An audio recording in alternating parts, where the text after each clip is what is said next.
Bonjour, chers étudiants. Dans cette vidéo, nous allons apprendre à calculer le champ magnétique produit par un courant dans un solénoïde.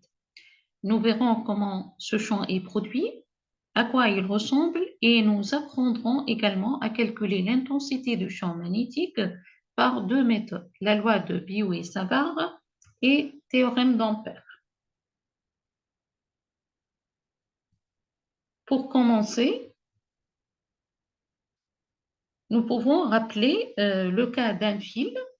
Donc, voilà.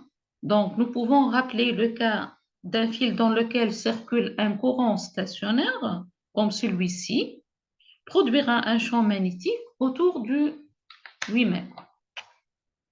Et si nous prenons les extrémités de ce fil et que nous connectons ensemble pour former une boucle, cette boucle circulaire transportant le courant produit également un champ magnétique en tout point M de l'espace. Maintenant, si nous prenons cette boucle-là,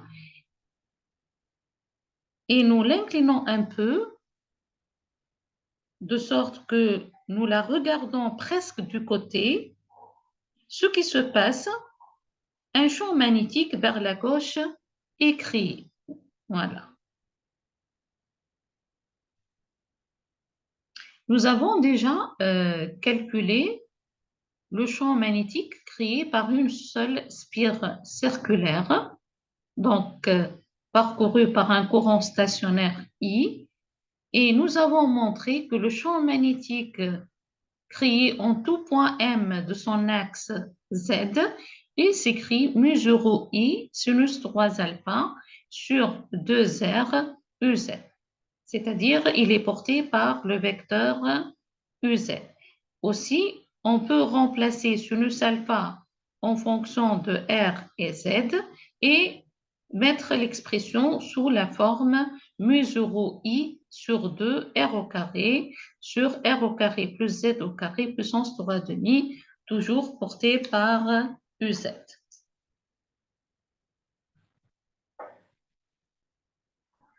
Maintenant, si on prend plusieurs boucles, voilà, ce cas-là, plusieurs boucles, chaque boucle générait également un champ magnétique assez fort et assez uniforme dans le même sens, c'est-à-dire toujours dirigé vers la gauche. Imaginons maintenant, au lieu que les boucles soient séparées, ces boucles étaient toutes réunies en un seul fil contenu. Voilà, comme cette figure-là. Nous constatons dans ce cas que le champ magnétique produit serait essentiellement le même que celui produit par nos plusieurs boucles, d'où le nom de solénoïde.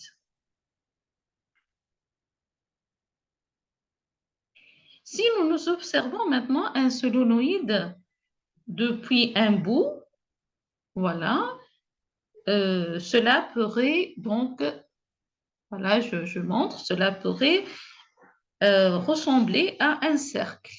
Vous voyez ici le cas d'un cercle. Donc, le champ magnétique ici, il est sortant, d'accord? Ça, c'est vue de face.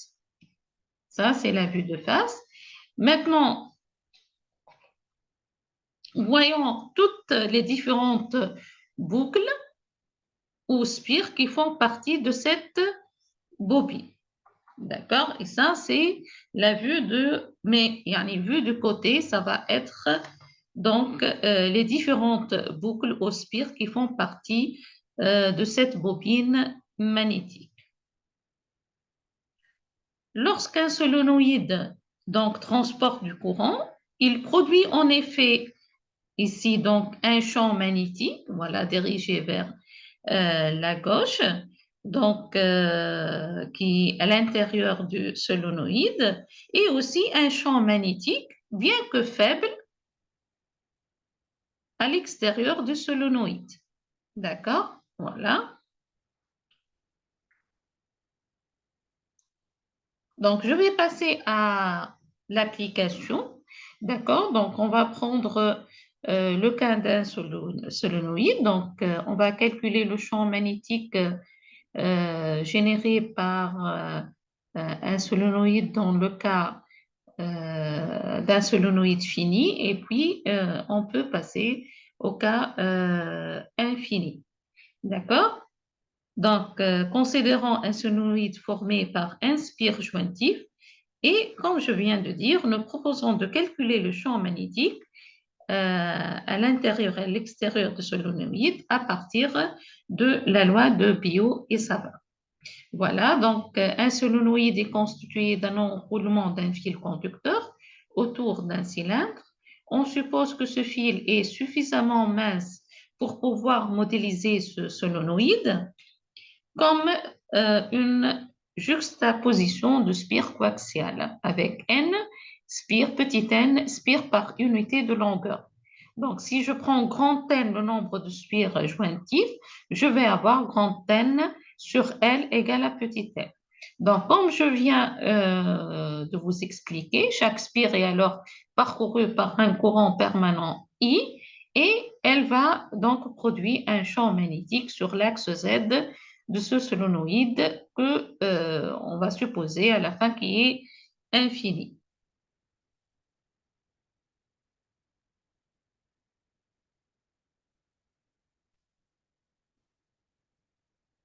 Voilà, donc on va calculer le champ magnétique sur l'axe ici, sur l'axe Z. Nous avons déjà montré que dans le cas d'une spire, le champ magnétique, donc il est porté par l'axe Z.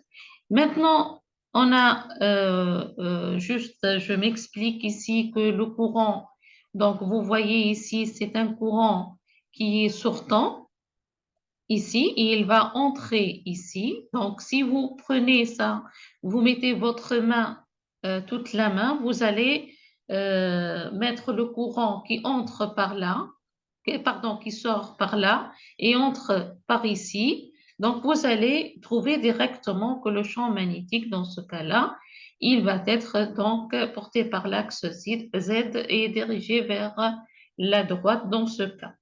Donc, bien sûr, on a le cas ici d'une, on peut dire, une distribution continue de courant. Donc, comme pour la spire simple vue plus haut, le champ magnétique de solénoïde, qui est la somme vectorielle du champ créé par chaque spire, est suivant Z uniquement. Ça, je viens de le dire. Donc, qu'est-ce que je vais faire? Donc, ici, je m'explique. Si j'ai donc n spire, un solénoïde formé par un spire jointif de longueur L, c'est-à-dire j'ai un solénoïde de longueur grand L, donc parcouru par, plutôt constitué par grand N ici spire. Si je prends une portion du solénoïde euh, autour du point P, ici, une portion dz.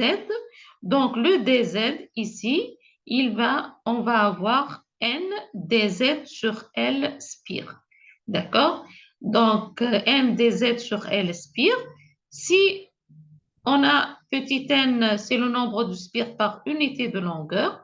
Donc, je vais avoir grand N sur L, petit n. Donc, ici, je peux remplacer petit n dz. D'accord? Donc, voilà, ça c'est l'explication. Et bien sûr, si je prends un élément dz, cet élément dz, il va créer au point M un champ élémentaire dB. Qu'est-ce que je vais faire? Je vais prendre le cas d'une seule spire et maintenant le cas d'un courant, plutôt d'une spire, va être remplacé, nous avons dit, par n dz sur L spire. Le dB, pour le champ magnétique dB, je vais avoir dans cette portion-là combien de courant? Je vais avoir n dz sur Li courant. D'accord? Donc, je reviens à l'expression de champ magnétique déjà calculée dans le cas d'une seule spire et je remplace ici, comme vous voyez, le courant I par soit grand N sur L, I, DZ, soit directement, puisque dès le départ, nous avons utilisé petit l, c'est le nombre de spires par unité de longueur. Donc, on peut me laisser N ici, N, I, DZ. Donc, le champ magnétique ici, créé au point M quelconque de l'axe élémentaire, il va s'écrire mu0 NIDZ sinus 3 alpha sur 2R UZ. Je rappelle que pour utiliser cette expression-là, il faut passer tout d'abord par le cas d'une seule spire, d'accord? Ou bien connaître l'expression du champ magnétique créé par une boucle circulaire en un point M de son axe. OK? Maintenant, qu'est-ce que je remarque ici? Je remarque que, bien sûr, pour déterminer le champ magnétique résultant, je dois passer à l'intégration, mais ici, j'ai deux variables. J'ai l'angle alpha et z. Donc, je ne peux pas intégrer sur deux variables, une intégrale simple avec deux variables. C'est pour cette raison, je dois remplacer soit alpha en fonction de z, soit z en fonction de alpha. D'accord? Donc, ici, je vais remplacer donc, le dz par l'angle alpha. D'accord? Donc, je rappelle, les dz متاعنا, je reviens, c'est le dz au point P, hein? C'est pas au point M. C'est pour cette raison, je fais, donc, tangente alpha, c'est R sur Z. Et si je calcule Z en fonction de alpha, je vais avoir Z égale R sur tangente alpha. Et la différentielle va nous donner dz égale à moins R sur sinus carré alpha d alpha. Maintenant, si je remplace dz dans cette expression, je vais aboutir à une intégrale qui dépend d'une seule variable, celle de alpha. D'accord? Voilà, donc c'est un schéma plus explicatif. Donc, comment, voilà le générateur, voilà le courant, comme je viens de dire, donc sortant d'ici et entrant par là. Donc, dans un premier coup, je vais prendre un solénoïde fini. Par exemple, donc les extrémités qui sont définies par alpha 1 et alpha 2 pour prendre la longueur du solénoïde. Voilà, ça c'est le côté 1 et ça c'est le côté 2. Et une fois que je trouve l'expression de champ magnétique créée au point M, en tout point M de l'axe Z pour un solénoïde fini, je peux déduire directement le cas d'un solénoïde infini. Donc voilà, je remplace ici l'expression du champ magnétique en fonction seulement de alpha. J'aboutis, donc je fais la simplification sinus 3 alpha, sinus carré alpha. Il me reste donc ici sinus alpha. Et je sais, sachant que j'ai toujours le signe moins, et l'intégrale donc de sinus alpha, c'est moins cos alpha. Donc, je vais intégrer moins cos alpha entre alpha 2 et alpha 1 avec le signe moins. Donc, comme si j'ai seulement cos alpha entre alpha 2 et alpha 1. Donc, finalement, j'aboutis à l'expression de champ magnétique qui dépend donc du courant I et des angles alpha 1, alpha 2, toujours portés par UZ. Donc, cette intégration nous donne cosinus alpha 2 moins cosinus alpha 1. Donc, ça, c'est le cas de l'expression de champ magnétique créé en un point M de l'axe de solénoïde, donc fini, de longueur grand L.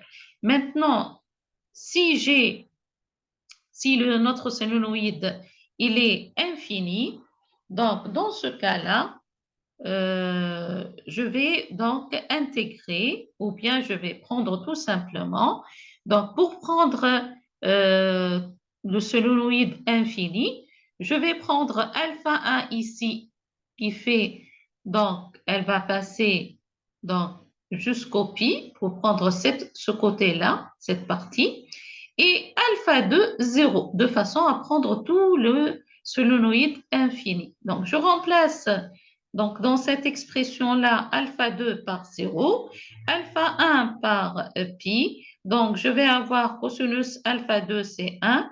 Cosinus, c'est-à-dire cosinus 0, c'est 1, pardon. Cosinus pi, c'est moins 1. Moins par moins, c'est 1. 1 plus 1, c'est 2. Et j'obtiens un champ magnétique qui est uniforme, d'accord, créé par un courant stationnaire qui s'écrit mu0 NIUZ et c'est un champ qui est, c'est-à-dire confiné à l'intérieur et il est assez fort parce qu'on va, surtout lorsqu'on va utiliser le théorème d'Ampère, on va montrer que le champ à l'extérieur est faible ou pratiquement on peut même le considérer nul. D'accord?